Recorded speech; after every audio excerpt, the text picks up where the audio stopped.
Good afternoon. Welcome to our question and answer session on the airport concessions relief under the Coronavirus Response and Relief Supplemental Appropriations Act, or CRRSA. A few logistics to start. Please feel free to type your questions in the Q&A box. We will try to get to as many questions as possible today, but we are limited on time. We hopefully will be able to cover the general themes of questions revolving around concessions relief this afternoon. After this session today, we plan to go back and look at all of the questions submitted either before the session or during the session and determine whether we need to update our guidance or possibly do additional outreach with you. As a reminder, we've posted frequently asked question guidance on our website at faa.gov/airports. Finally, the last logistic is we are recording the session this afternoon and plan to post this on our website as well at faa.gov. Before we get started, let's do some introductions. I'm Rob Hawks. I'm the Deputy Director of Airports Planning and Programming. Since March of last year, I have led the team that has been led the team within the Office of Airports that has been implementing the various COVID relief grant programs for airports, including CRRSA, and now ARPA. We're currently working on putting $20 billion into the airport community to maintain a safe and financially stable system that is ready to return to full operations when this pandemic is over. With that, Dave, would you like to introduce yourself? Yes, hey, thanks, Rob. I'm David Cushing. I'm the manager of the airport's financial assistance division. So in that function, I'm over all the grants. So the CARES COVID responses and the CRRSA and ARPA responses are also under the financial assistance division, along with AIP as well. So we've been in this since March, and we are still working through it. So thanks for joining us. Gene? Hi, good afternoon, everybody. Gene Roth from the Office of Civil Rights. I'm the director of the National External Operations Program that covers the DBE and ACDB compliance programs, the ADA compliance program, and the Title VI compliance program. We also ensure airport compliance with grants, grant assurances 30 and 37 in collaboration with our partners in the Office of Airports. Thank you. Fantastic. Well, we'll start with a few questions that were submitted in advance of the session, and we'll kick this off with an easy one for Dave. How is the concessions relief plan submitted for approval? Is it emailed to the regional office or somewhere else? And when should that plan be submitted, either before we apply for a grant or after? Well, I would say don't send your concessions relief plans or a description of those plans to the regional office. If you have some questions about your plan before you apply, say you're deciding whether to apply, because remember, if you apply for the grant and take any of the money, you need to plan to allocate all of those monies to your concessions. Then you can send those questions or a sample as described, say, in the spreadsheet at question CR15 in the FAQs to us to review. You can send that to the CARES@FAA.gov mailbox. We're not creating a separate CRRSA mailbox, so please just use the CARES@FAA.gov mailbox. You can find that on our website.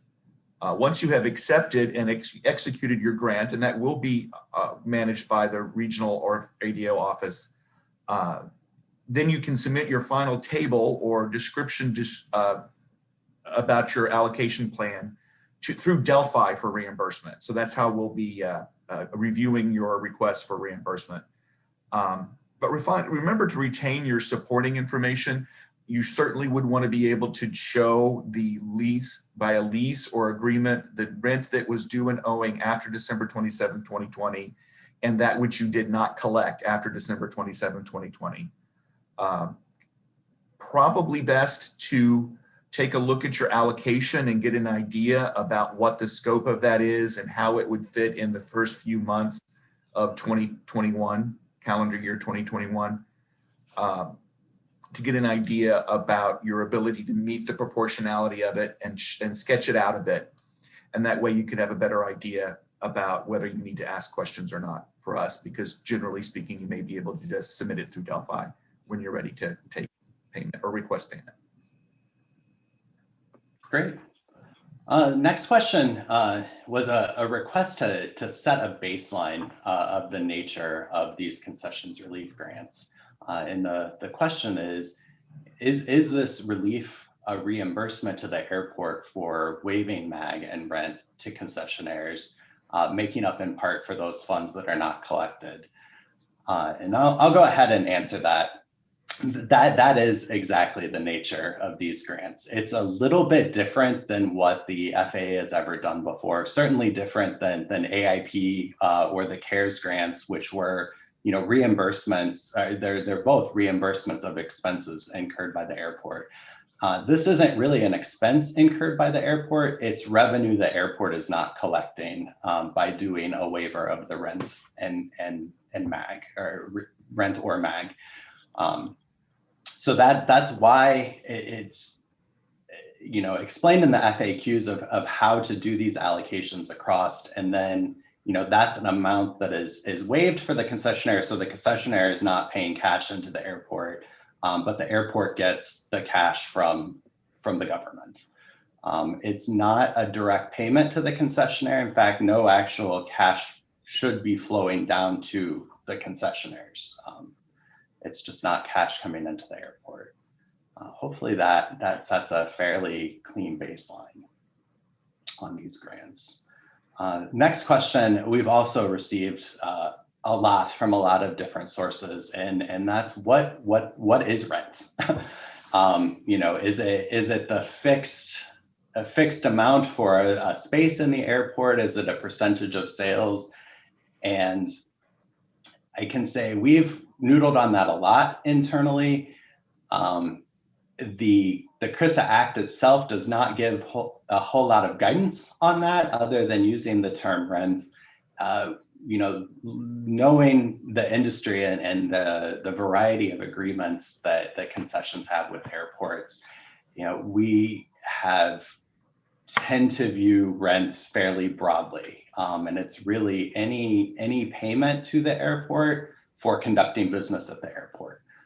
So it could be a percentage of sales. It could be an actual, real estate fixed monthly payment. Should be looking at that total payment coming into the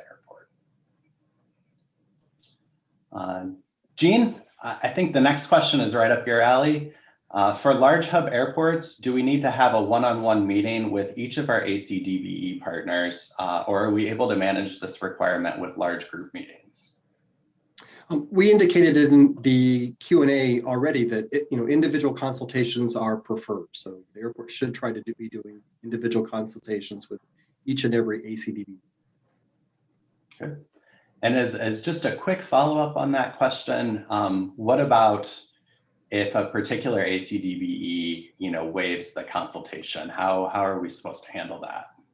If they waive it, then you wouldn't have to do it at that point. If they don't, have the conversation, then move on and document that. And that could be documented on the relief plan, correct? Yes, sir. Great.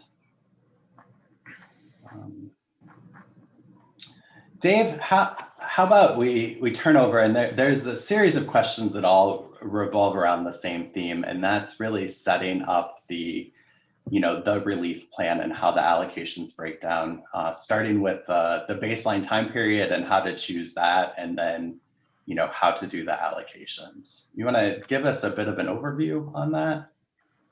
Yes, and we, of course, we took all of our guidance from the law with regards to this, and the law does talk about several things which are interesting, including the proportionality.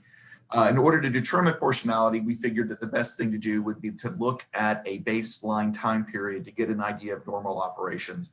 Obviously, I think anything in the first quarter of 2020 or earlier would probably be relevant. We also thought that it might make sense to look at your baseline time period based on roughly the scope of the relief you're getting. There's no sense in trying to use all of the year of 2019, for example, if you're just trying to allocate relief. Show us how you allocate relief proportionally for what might end up a month or 2 or 2.5 months or something like that. Because in fact, it's important to realize that the proportionality requirement of CRRSA only applies to the money for which we provide reimbursement. We don't expect the airports to have perfecto proportionality with any rent forgiveness provided after December 27, 2020 to meet this proportionality target. But you do need to show it to us with regards to the funds that you're asking for reimbursement. So for example, if you've got this amount of money and the amount of rent that you're forgiving is within, say, what would have been due and owing in January or February of 2021, perhaps a good baseline time period would be January, February 2020. And then you can set your proportionality based on the rents that you receive under contract from those eligible concessions and work it that way. And that is why we showed you an example of how to do that, because we realized the math might be a little bit tricky and visualizing it might be tricky. So you may have seen the evolution of the sample in our CRRSA FAQs. In fact, it's QCR 15, and we have an attachment now, which I think is even in a spreadsheet, Rob, or if it's in a It is, it's a spreadsheet. So it's not required that you use that, but it turned out to be the fastest way we could describe the requirements. And you can simply, before you do the proportionality, you can deduct your 2% admin fee. So you don't have to worry about that. The other thing I would add is not only take a look at the scope and scale of the relief that you can reasonably offer and the time period it might take for you to do so, but also keep in mind the other legislation that's passed, which has similar requirements, and that's ARPA. So we would probably recommend that you not plan on overlapping proportionality. Don't give us a risk of having to check for double dipping, because we don't want to be doing that. So it would be best to look forward with those allocations as well, and maybe plan in advance. I would recommend that. That is sort of the broad overbrush. What am I missing? I think what you would want to do, and maybe we need to cover this now, is that even though the legislation calls for prioritizing minority-owned businesses, prioritization does not defeat proportionality. So whereas we do appreciate that you talking to your minority-owned businesses and also to make sure that you do what you can, you don't accidentally overlook some modest accommodation that might keep them going and keep them available and keep them ready to serve their customers when they come back, since that is the point of the law, and also something we emphasize in our FAQs. It's a good idea to consult with the ones that may be most vulnerable to not being able to return, and I'll leave that to your judgment. But in any case, you should offer consultation. Offering consultation, in a sense, is consultation to your minority-owned businesses. And it could be about timing, it could be about other things, but it doesn't defeat proportionality.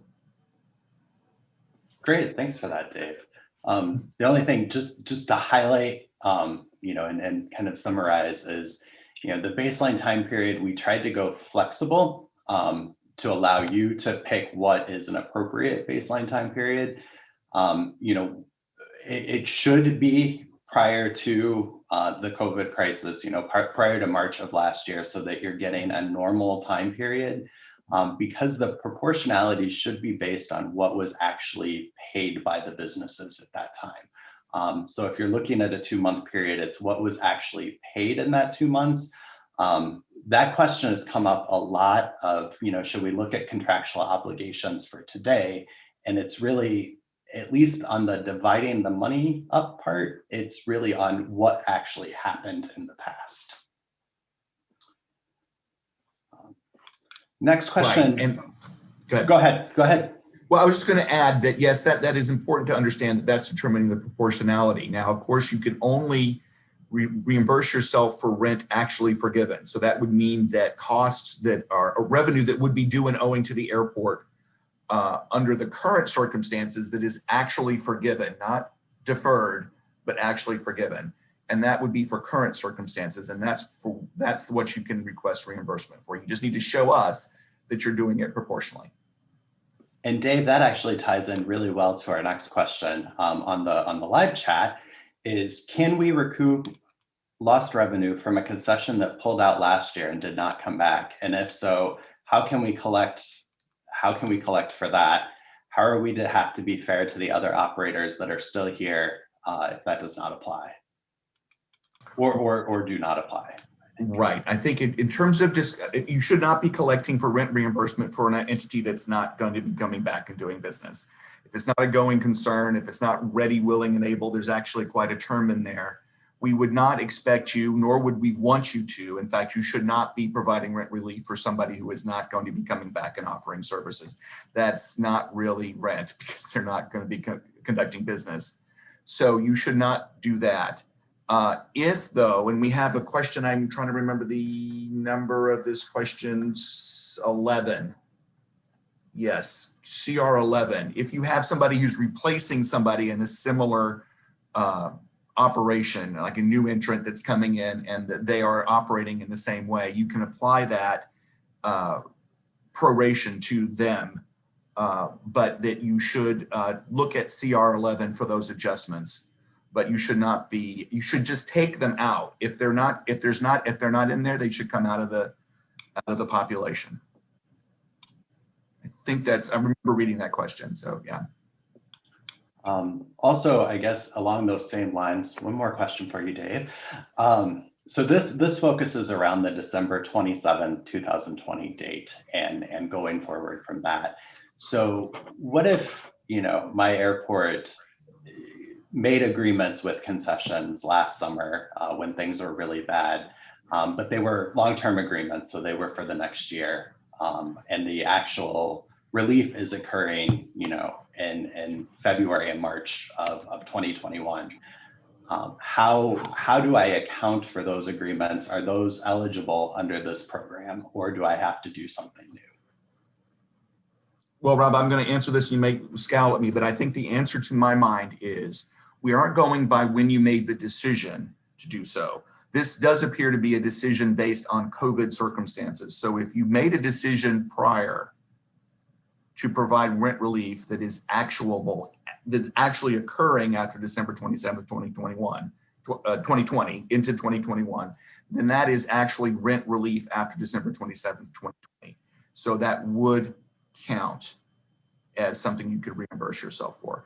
What would not count is for just your regular lease term, your regular contracts that existed before COVID that were not a COVID accommodation. That would not count because that would just be rent. That's not rent relief. That's just your agreement. So that is how I would characterize that. Yeah, absolutely. To put us in a position of having to look and see when did you announce something. It's for the rent relief provided at the time of occupancy. So it's actual dollars not paid for the right to occupy or conduct commercial activities on the airport after December 27, 2020. Yep. And if you're using the rent relief plan, the spreadsheet that we've made available on our website, you would still calculate the proportional allocation based on the pre-COVID baseline time period. And then, in the actual relief given, you would just want to make sure that any agreement that you made, that it totals up to, at least that amount of what is proportional for that particular concession. And now I see why Rob was so wise to say we should use pre-COVID baseline time. It's for that reason, smart man. So Gene, the next question is for you. Could you define on airport parking? And then I guess while you're doing that, could you also describe for us an in-terminal concession as well as the on-airport car rental? Sure. So on airport car or parking lot, is that right? Parking is what you wanted to talk about? Parking, yes. Yeah, parking. Would be a parking lot that's on the airport that a concessionaire runs and pays rent to the airport for revenues they collect themselves and keep themselves. If you have an airport-owned parking lot where you have a management contract, they're probably not paying the airport rent. Really, they're just giving the airport its share of rents collected. So I don't believe that a parking concessions management type of contract would be eligible. Internal concessions would be, everything that's inside the terminal,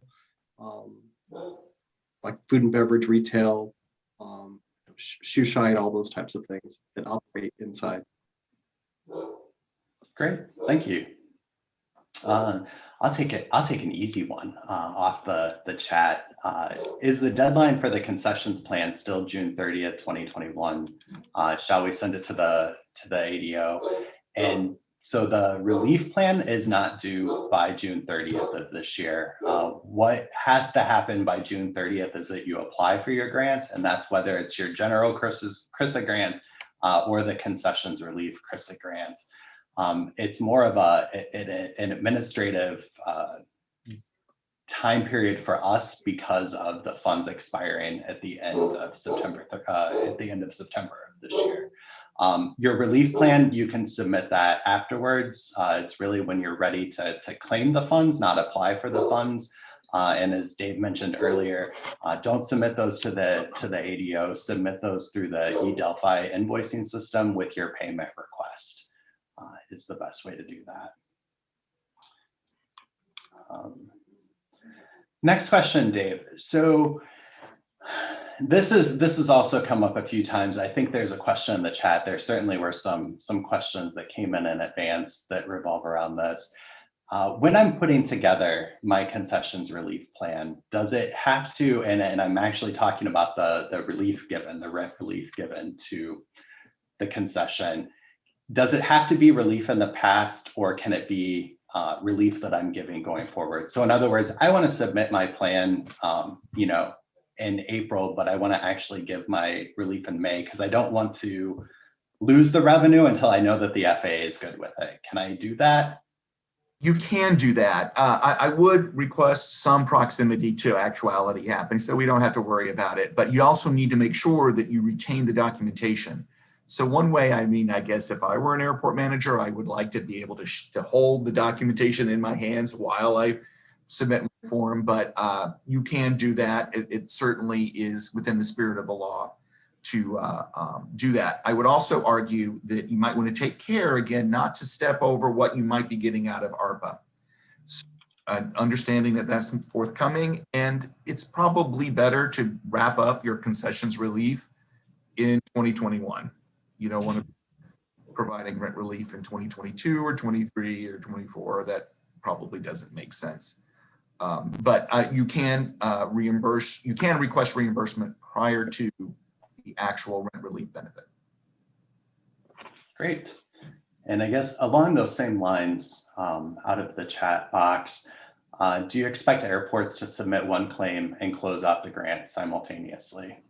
I think most likely yes, and that's why, honestly, as we were trying to think about making this as easy as possible, not really knowing what concessions were in a lot of ways, but that we thought that we looked at the amount of money in CRRSA at the time, and we looked at the scale and scope of your operations, which we understand, of course, are very important to the aviation system and the airport's solvency, and thought really this could be done more simply.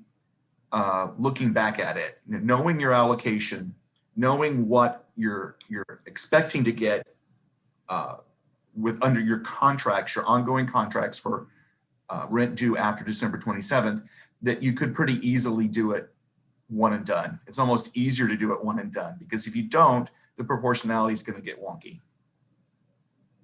So Great. The answer is yes. Great. I think it's maybe a question for Gene, maybe Dave. What if we do not have any DBE concessionaires? In our case, we have only Avis and Budget as concessions. Is a one-on-one consultation still necessary? I would say no. The requirement was for the DBE businesses. So yeah, I think that's true. No one-on-one consultation. One of the things baked into and I believe it's CR 15, is just a general consultation with all stakeholders, but that could be really emailing out the relief plan to them in advance of submitting it to us. And Rob, if I might add, the fact that we determined that prioritization needed to mean something, and that one-on-one consultation was really more of a way to say, hey, you don't need to reveal everything about your business or your concerns to the entire airport community. Let's listen to see what your needs are. It could be that there's not much the airport can do for one concession versus the other, and we certainly wouldn't want to imply that you're favoring one over the other. over the other, but that they don't need to announce their business issues to everyone. Gene, I know this is up your alley because you've educated me on this. How is FAA defining a going concern? I'm sorry, I lost the Sorry, connection. how does FAA define a going concern? A going concern, Yes. like an ongoing business. I'm not sure what the question Yeah, is. an ongoing business. Ongoing business. So a firm that plans to stay operating at the airport that will be as Dave mentioned earlier, ready, willing, and able. And I think that Gene, we did find a term of art: ready, able, and available to provide ongoing minimum accepted services. That may be what's inspiring the question, and partly that is to give the airports comfort in knowing that they don't need to make payments to an entity that's not really going to be coming back, and that they have, where it's not there, they don't have to know metaphysically what's going on, but if they have some reason to believe that there's no prospects for a return, that can be taken into account, and that we also would rather not be subsidizing an entity that's not really viable. Okay. And we do repeat that a couple of places in the FAQs. Great. Dave, following up on what you said earlier regarding timeframes for the baseline and relief period, if an airport decides to give relief for a 2-month time period, do we have to look at the same 2-month time period for all concessionaires? Boy, I recommend it, but yeah, I mean, if we're talking about proportionality, the proportionality ought to be relevant. And when I look at the calendar and I look at when COVID hit and I looked at when CRRSA passed, it seems to me that if you're going to be paying out rent relief that's proportionate to what you're kind of going to get, guess what? It's going to be like January, February, March is going to be 2021, going to be what you're going to be looking at. So it makes sense to me to just go look at January, February, March of 2020 to see what the proportionality would have looked like. And also that might pick up seasonal issues so that the business that you're relieving in January of 21 would have the same seasonal effect as January 20. Yeah, so I would recommend agree. it. Yeah. And really, you should probably be looking at the same period and the same, actual collections for all of your concessionaires, so that you have an apples to apples comparison when doing the proportionality. It doesn't necessarily have to be, January, February to January, February. If something else is more reasonable, maybe fourth calendar quarter of 2019 is really the most reflective, of the airport, even though you're giving rent in different months. But you want to look at and make sure that it is a reasonable proportionality of some normal collection time, and that it is an apples to apples comparison across everyone. Because we realize that might not be the case with ARPA, when you may be providing rent relief for ARPA and the time period would not be pre-COVID if it were just a year earlier. So it's not a requirement. It just seems to work out well with CRRSA. And you may be able to reuse your proportionality calculations for ARPA as well. So when you're picking them, look at what makes sense for both of those programs, to prevent double work. Dave, another question for you: is rent forgiveness given by an airport in time periods prior to December 27, 2020 ineligible for reimbursement? As I remember this question, I think, and I would say that as crafted, the answer is it is ineligible. That the rent, again, has to be associated with the right to do business at the airport after December 27, 2020. So we're not going about when the decision was made or when you first thought about it or the date you sent that email where you said, don't worry about rent. We're not going to get into that business. We're going to be talking about the right to do business and occupy space on airport property as described by the legislation after December 27, 2020. And it has to be actually forgiven that otherwise would have been due and owing under the agreements that you have with that concession. I'm hoping I'm being clear with that, because I understand how it gets confusing, especially when we bring in proportionality, but the best way I can think of it is rent that you would otherwise be able to collect that you're forgiving for rights to do business after December 27, 2020. Not deferring, not looking the other way at, forgiving. Excellent. Dave, the next one's for you, and here's where it starts to get trickier. Oh, I gotta go. You knew I'd have to give you some hard ones. So what happens when the contractual agreements, that are in place, not new agreements that are struck, but the base agreements start to dwindle down the amount of rent doing, either based on employments or based on other things, to the point where the contract makes no rent due to the airport, and perhaps even, by contract waives the MAG if employments are so low, such as it is. How does that fit in with this concessions relief program? Well, it sounds to me like you're not really forgiving rent, so that we can't claim reimbursement for that money not collected. That's your agreement. That's what you struck. That's the deal. So the answer would be you cannot request reimbursement for monies that are not due and owing. Yeah, I agree. How, and now, so here's my follow-on question that's going to be even more of a curveball for you. How should an airport reflect that in the concessions relief plan? Because there's still going to be a proportional, but maybe the relief given, should you zero it out and put a note of, by contract, this business has no rent due, and then allocate that to others? Yeah, that is something not really contemplated in our sample. I would definitely consult and explain it to us. We don't have an FAQ exactly about that, but it's close. So I would probably put a nice fat asterisk in it next to the 0 and explain that you did just what Rob said. I think that we want to give you reimbursement for rent actually relieved. You can't make payment, or you could extend the pay period. You could do that, Rob, where the traffic comes back and you extend the pay period. I wouldn't let us know if it extends into infinity, for example. We don't want to see that happen. But if it's like, okay, normally this tenant would have received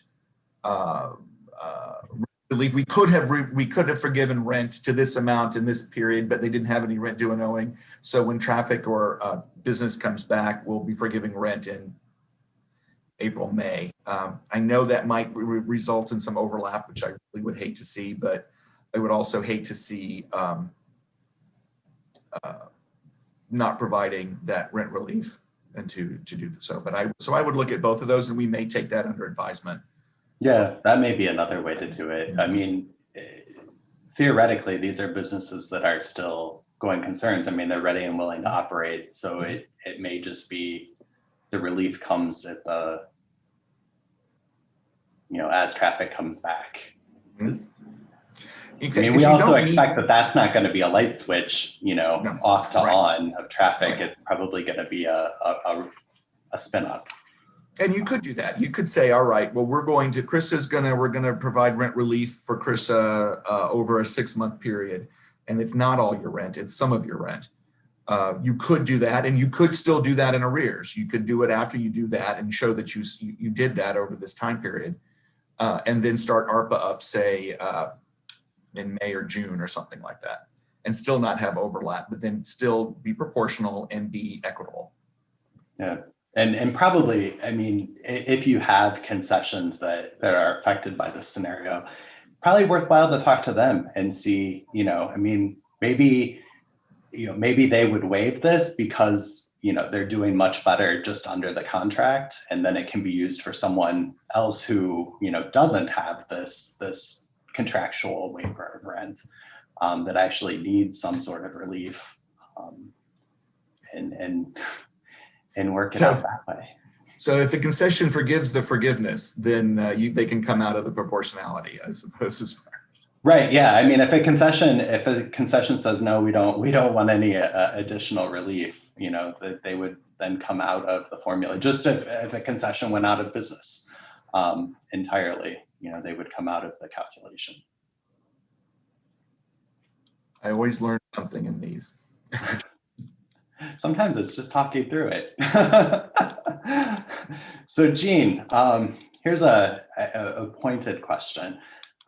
So with in-terminal concessions and the other eligible concessions, an on-airport gas station that includes concession vendors would not apply, or would apply because it's not in the terminal?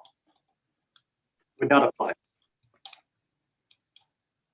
And it's not an airport, it's not a car rental company, and it's not a parking lot. So it would not apply.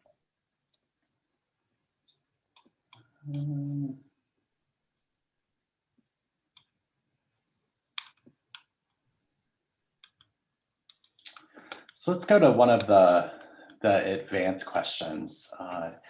Would you please clarify that the prohibition against concessionaires who want to be eligible for airport rent relief under CRRSA from seeking first or second round PPP loans is limited to loans sought for reimbursement of rent? In other words, the CRRSA rules do not prohibit a concessionaire from seeking PPP if the intended use is payroll purposes.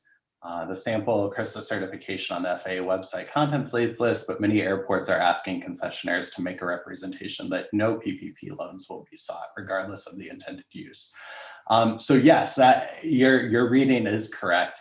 The way the CRRSA prohibition is written is that it is a second draw only, so the first draw doesn't apply. Second draw PPP loan for rent relief.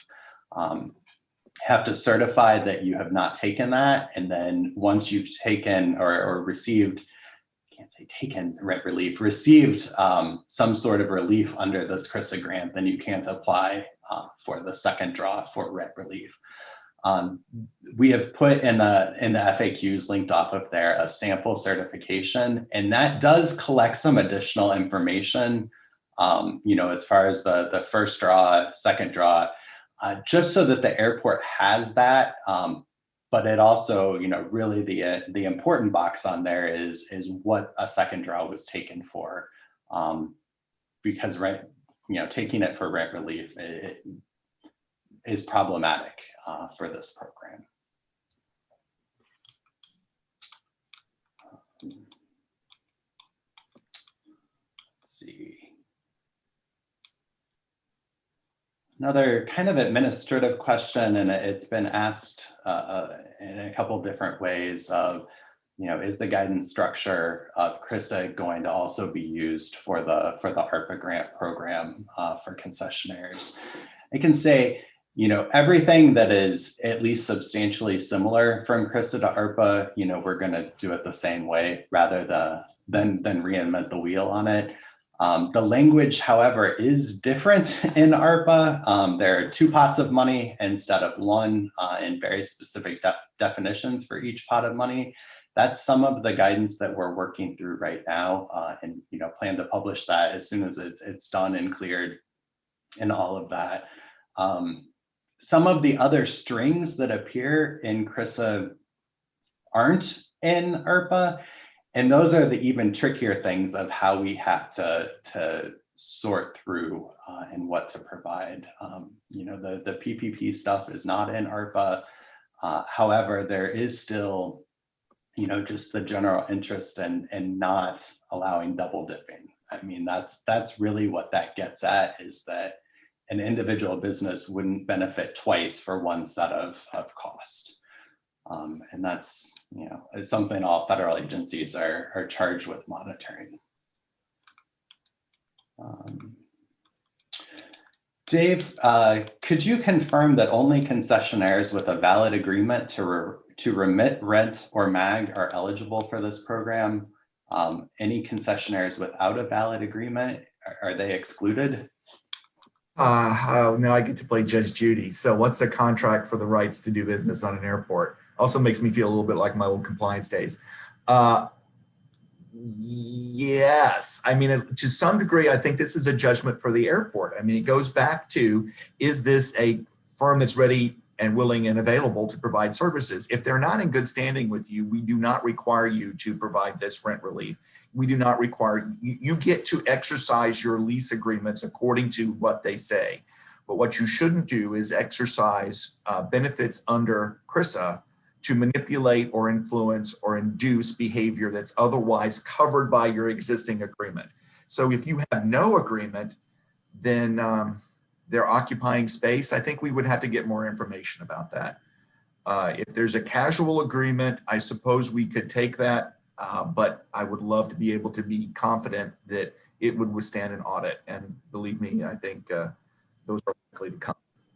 Unless I'm missing or misunderstanding the question, I would want to have evidence of some sort of agreement for the right to conduct business on the airport or occupy space. And I guess as a follow-up to that, must an airport sponsor include in its concession relief program concessions that are on a month-to-month holdover or those that are expected to be leaving shortly? I think also, again, that would be up to some degree the discretion of the airport. If there is, it's the definition of shortly. I think if, for example, if the rent relief would be absorbed in that shortly, then I think it's reasonable to provide the rent relief and request reimbursement for it. If they're not in good standing and you're in process under your contract with them of denying them access to do business on the airport, then perhaps not. Great. Next two questions, I'm going to read them together because they're related, and it's probably a combination of both of you, actually. Because all of the allocations are set proportionally, what are the options to prioritize for DBE relief?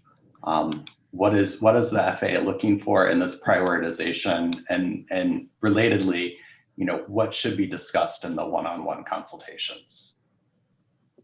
I'll take that one. Is that okay? Sure. So we're expecting a consultation. So it is the definition of prioritization.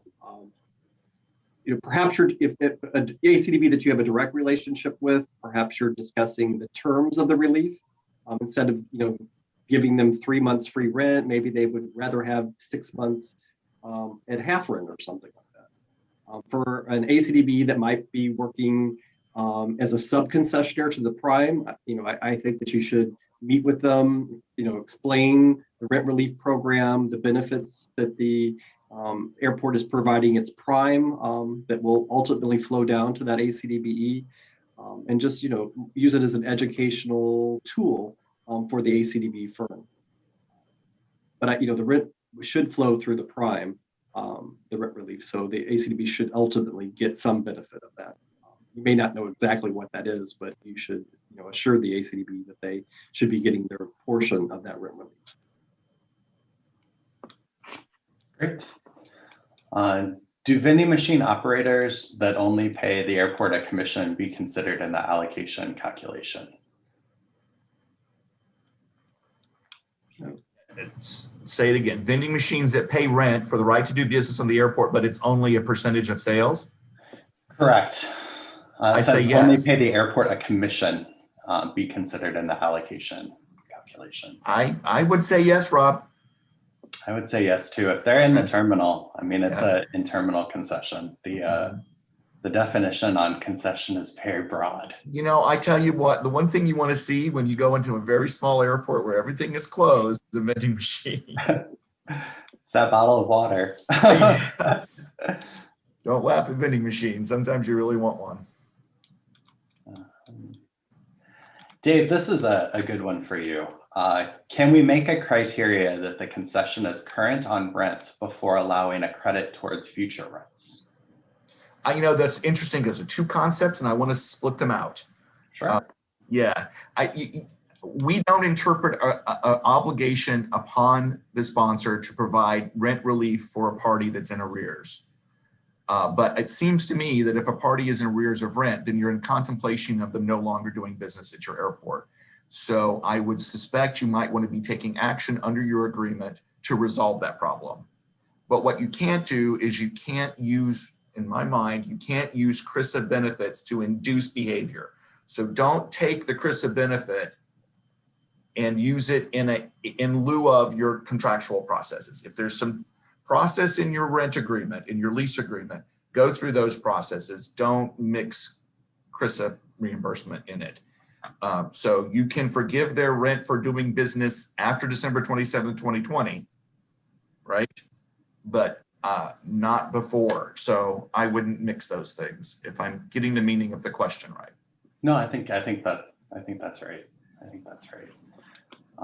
Another, I guess, process or documentation question, and I can answer this, I think. On the sample certification form, it asks for the first and second draw loan numbers. Is this information only retained by the airport, or does FAA need those numbers on the plan spreadsheet? We've been asked if this is confidential information from the concessionaires. So it is only on the certification to the airport sponsor. As the normal document retention, the airport needs to retain those documents. We're not asking for you to submit them to us. That particular detailed information, loan numbers, does not flow through to the concessions plan. I believe the plan on it, and I don't have it in front of me right now, just has if they're taking a second draw and if it's for rent relief. The rest of that information is for the airport to retain. Now, there is a possibility that, as FAA is reviewing the request for payments on this, that we may have questions and contact the airport, just to get clarification on the data on the relief plan. But at least as a starting position, we also agree that that is confidential and that certification is just between the concession and the airport sponsor. From the FAQs published, we are understanding that FBOs are not eligible for concession rent relief under CRRSA. Will provisions for FBOs be included in ARPA? Not that I see. In fact, I would say that's almost considered a concession or anything that operates. That's considered aeronautical. I don't believe it's one of the ironies of it. We're jumping right over that and into in-terminal. It's not the scope. It's not within the scope of the legislation.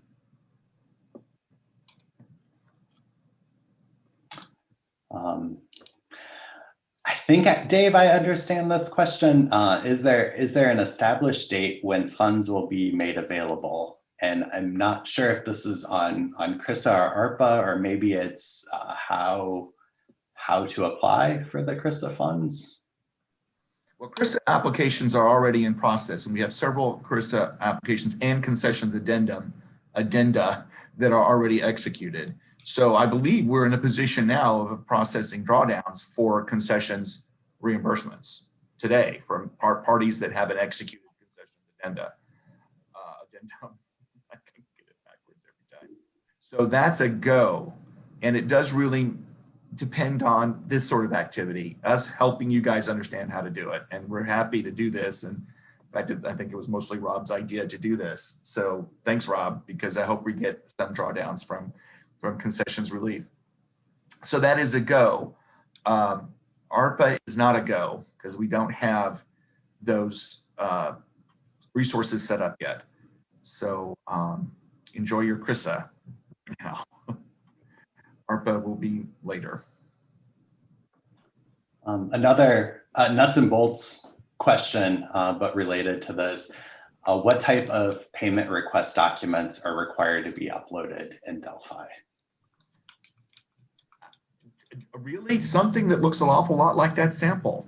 But what we expect you to do, if you make a representation on, say, a spreadsheet that looks a little bit like that, you better have the documents to back it up. But as Rob said, if it's not in there, we're not expecting it to show up in your Delphi reimbursement request, generally speaking. And if you do, if you just can't resist, make sure it's clear what you're showing as your reimbursement request. But I would probably suggest you not put any other stuff in there. Great. Otherwise, we'll just have to verify it. We don't want to do that. And we're not going to be the ones that are going to vouch for your math. You need to do that. Excellent. Here's another great question, and it may have been answered, but I can see several along this theme in the chat. What if we don't have any rent that we forgave to our concessions? So any past rent that was forgiven, would the intent or could our approach be that we look at our current concessions and offer them rent relief going forward for a certain amount of time that expends the grant funds? If I understand this question, I think we do address this in the FAQs, and that is if you have replacement vendors that are offering services in a similar way, please explain that to us, and I think we can accept that. Again, it's about relieving rent to concessions that are doing business on your airport after December 27, 2020. The proportionality is to kind of give an idea about that it's equitable. You're just not giving it all to your favorite concession, right? So I would say the answer is yes. And we have an FAQ on that. I think it's 11 or 12, but I closed my FAQs on accident. That if you have replacements that take over space, it's different, explain it to us. But no, we would expect you to request reimbursement for rent that is actually forgiven for occupancy after December 27, 2020, even if that party was not doing business or paying rent at your airport in the baseline time period. Great. Once the calculation for relief is completed, can the airport provide a credit for that amount through a credit invoice going forward, or should a check be written to each concessionaire? And we may have answered it before, may not have been clear, but we do see this, it would be the credit option. I mean, it is actually waiving, a payment to the airport as opposed to the airport paying cash to the concession. It really, the purpose of at least these grant funds is really to cover, lost revenue of the airport sponsor. Rob and I agree with you there. There's a couple of reasons. First of all, we don't mind if you kind of look at it that way, because it might make it easier for the airports to conceive of how to do it, to make sure they're proportional. But there is sort of a hard stop with writing a check. And that exists with, oddly enough, airport revenue use policy. There is sort of a hard line between waiving fees and writing a check. So it's probably best to stay away from that, as Rob is suggesting. It is best to stay away from that. This next question, I've heard this before, and this is where it gets complicated with the calculations and the various agreements. But to calculate proportionality, do you use both the rents and the MAG for each concessionaire? And we've mentioned earlier that the proportionality should be what's actually collected. Now, MAG, is the extra complicating factor on top of this, because it's really, well, in a good number of agreements, maybe not all the agreements, because there are so many different kinds, it's a floor of rent over a year. So if you're doing a full year, if you're doing all of calendar year, or fiscal year 2019, it's pretty easy. Either they paid the rent or they had to pay the MAG because they couldn't reach the MAG with their rent. When you start to slice and dice it into a quarter or a 2-month time period, it gets a little bit more complicated. I think from FAA's perspective, we're willing to be pretty flexible on that. An airport could take, if you're doing a 2-month period, the MAG divided by 6, I guess that would be, and either the actual paid or a 1/6 of the MAG, whichever is higher would be their proportional calculation. If you're doing that as opposed to what actually was received in that 2-month period, make a note on the relief plan. If the more information you give us to explain how you came about these choices, I mean, the more reasonable it looks to us. If it confuses us, we're more likely to reach out with questions on it. Yeah, I would probably say, I agree with that, Rob, but make sure you explain the intent so that you're not just kind of giving your smorgasbords of reasons and having us choose which one we like, because that's not a reimbursement request. You need to tell us what your intent is. Yeah, and certainly treat everyone the same. I mean, do the same methodology for everyone. I feel really that's the right approach, because we're not talking about making everybody fit into this same straitjacket. It's really about your concession community at the airport, and that's one of the reasons why, and how the legislation is written, is that you got to treat airport by airport in this case. So it's about the folks that are at that airport. A few of you may have more than one airport that's getting a concession relief allocation. Well, a few of you definitely are.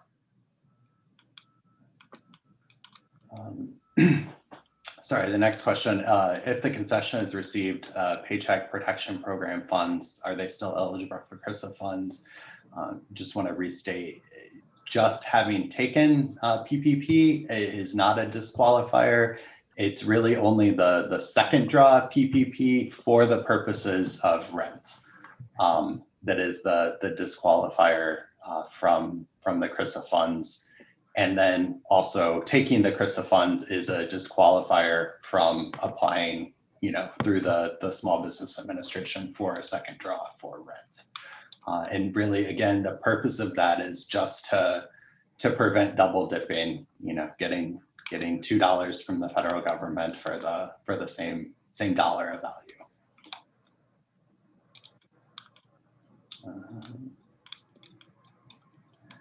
Dave, can relief be given retroactively, say for February 2021, even if the relief was not given in real time?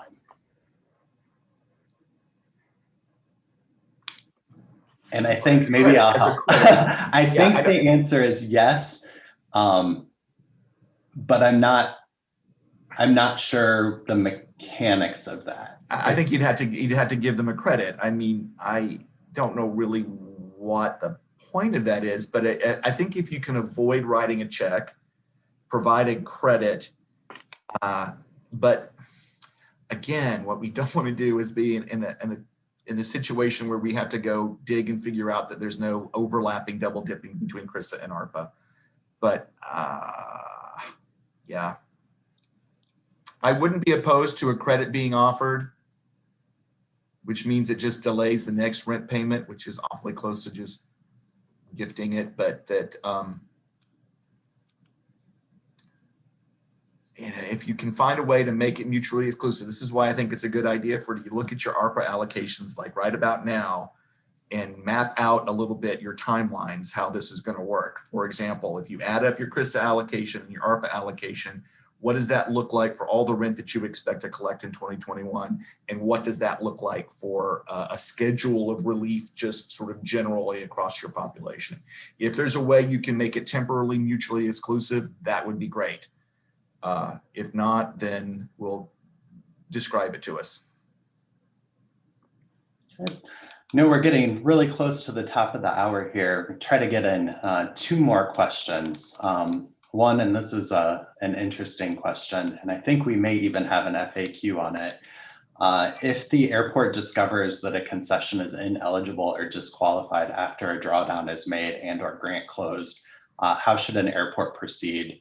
I assume the funds should be redistributed to the eligible participants and the revision communicated to the FAA. And I think that answer is exactly what's in the FAQ.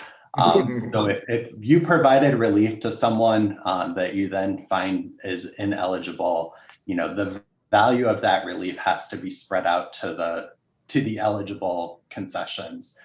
And you need to let us know, because we need to keep track of that. I think it's probably CR 15 of any changes to the plan after you've submitted to it to resubmit those to us. So that would be an update to the plan with an explanation. And think probably our last question today, is a relief program that gives only MAG relief, but no relief from a percentage rent acceptable?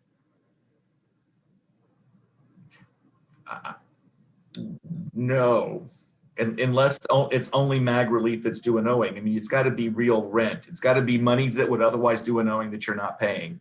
So if you calculate the proportionality, as Rob mentioned, from a baseline time period based upon the rent actually paid, then you have your proportionality, and that those benefits need to go to that entity or its replacement entity in an unusual circumstance.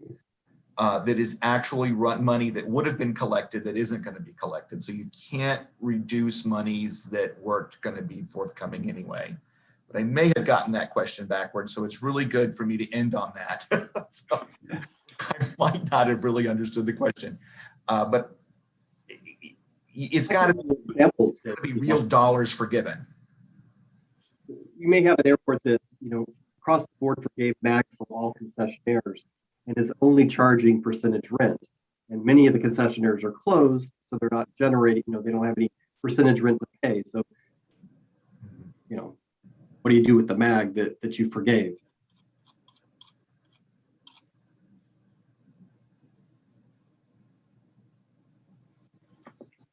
And so the minimum rent would have been due and owing, and you're forgiving minimum rent. That is the example. I may have gotten that whole example backwards. Right. Yeah. And that would be acceptable. It is rent would otherwise be due and owing that you're forgiving and not collecting forever for occupancy after December 27, 2020. Yes. That sounds good. And I think that's a good place to end for the day. So thank you, Gene. Thank you, Dave. And thank you all for joining us this afternoon. As a reminder, we'll post a link to this session in the next few days so that you can watch it again at will. Additionally, at any time, you can send questions into the CARES airports at FAA.gov box. We monitor that and do issue responses. For airports that are getting ready to submit their concessions relief plan with a payment request, don't be surprised if we reach out and talk to you about it and go through it. It's not just that we're questioning what you do, it's that we're trying to get a better understanding of how to make this more efficient going forward. So we look forward to you few that want to be the first charge on that. And again, thank you for your time this afternoon. It's been a pleasure. Thank you, everybody.